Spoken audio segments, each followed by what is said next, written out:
Pope Francis's body has arrived at St. Peter's Basilica, where he will lie in state until his burial on Saturday. A short while ago, a procession moved his body from St. Martha's house to the Basilica. After a service, the Pope's coffin will remain open and the public can pay their final respects. In a break with tradition, Pope Francis will not be buried in St. Peter's Basilica, but in St. Mary Major, a smaller basilica outside the Vatican in Rome.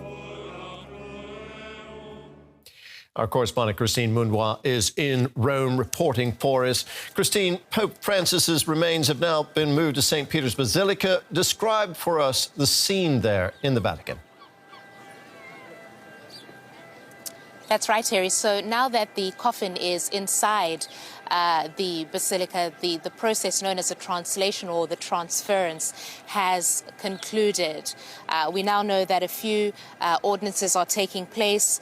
There's going to be a prayer service shortly, as well as the Pope's body having been purified. This you would have seen the Cardinal Kevin Farrell sprinkling water on the Pope's body and purifying it with incense. This is a reference to the birth of Christ Jesus, when the three wise men brought incense as gifts for the Messiah.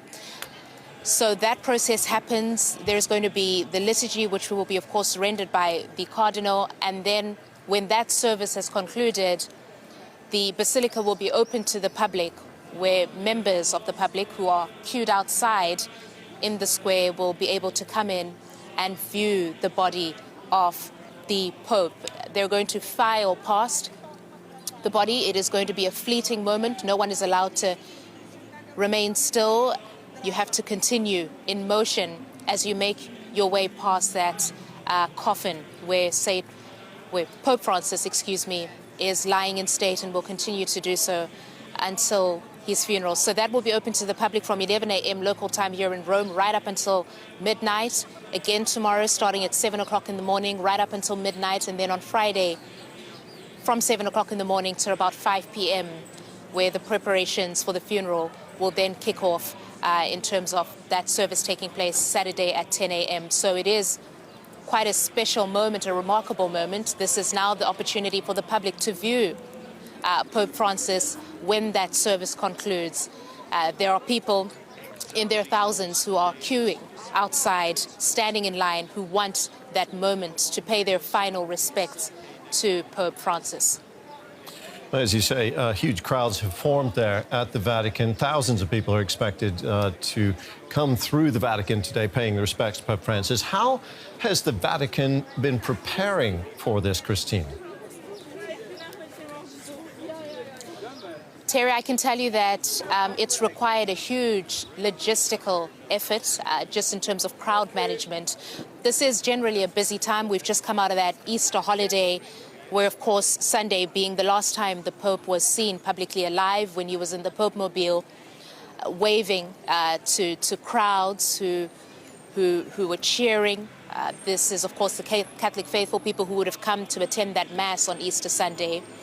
He would die hours later, we now know that. But this is a part of the world that can accommodate huge crowds. Of course, many people tend to flock here for the services, the different masses. This is a big year for the Catholic Church. It's the Jubilee year, so there is a lot more foot traffic in and around the Vatican area, with pilgrims from around the world coming to receive a blessing.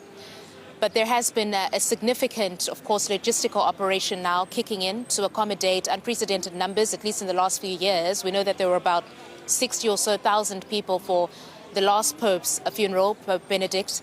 But we're expecting anywhere between 250,000 to 500,000 people to be here for that funeral on Saturday. So it is a huge logistical effort. On the part of security detail too, because of all the dignitaries that are going to be coming.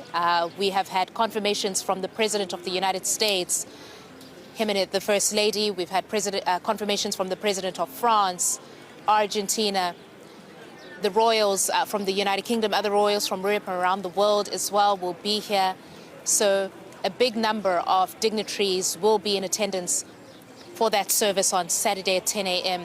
That will require a huge security operation that will fall to the state of Italy to provide the necessary support, the security personnel, and all other installations that are required to manage the crowds, but also keep those dignitaries safe and ensure that that service runs well. We know that a lot of preparations for that funeral have been made in terms of the program itself. The Pope's funeral comes with a lot of sort of papal pageantry, something like what you're seeing on the screen right now.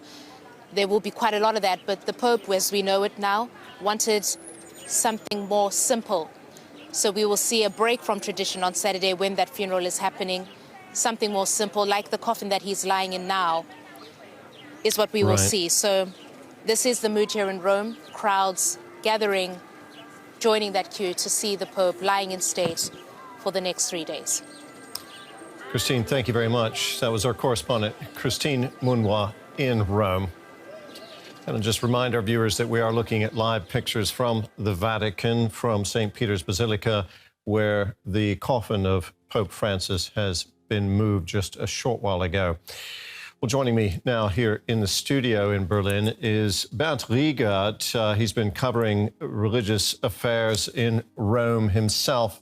Bernd, you were in the Vatican when Pope Francis's predecessor, Pope Benedict, died. Tell us about how you remember that and how it compares to what you're seeing now. Well, the public display that is commencing today is actually, to be honest, a mixture of Luna Park, Disneyland, and a little bit of church service, because there are thousands of people in this amazing church, one of the biggest in the world, Baroque, lush, very nice to see. But they are not quiet. It's not a solemn atmosphere, and you don't have even time to pay your respect to the dead body lying there, because you're pushed through. You cannot stand, you cannot stop, you cannot pray. Many people try to make a selfie, of course. They try to be part of this spectacle, which it is. You have to be there, and you will not see much of him, actually, because he's in a wooden coffin. At my time when Benedict was there, he was laying just on a plate without a coffin, so you could see at least something. Here you will only see the coffin.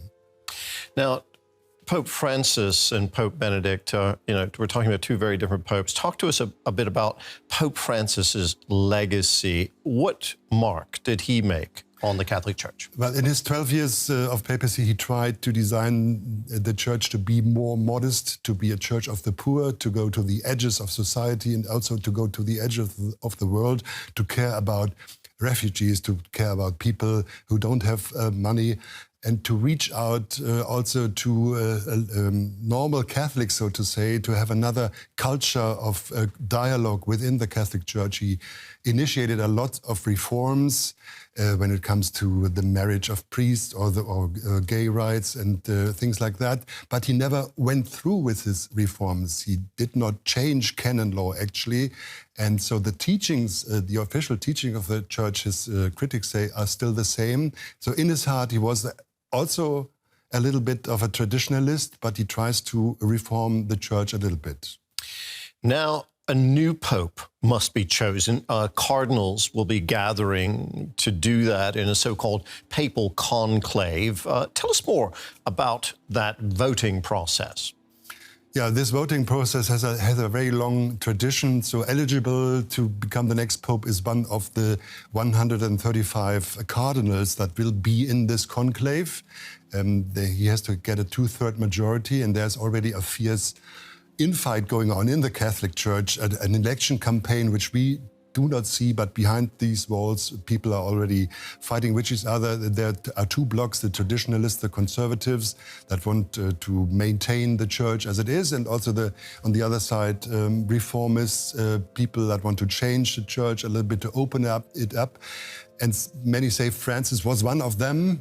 And now is the question, will the traditionalists take over again? The pendulum can swing back. It's not sure what will happen. Bernd, thank you so much. That was DW's Bernd Riegert.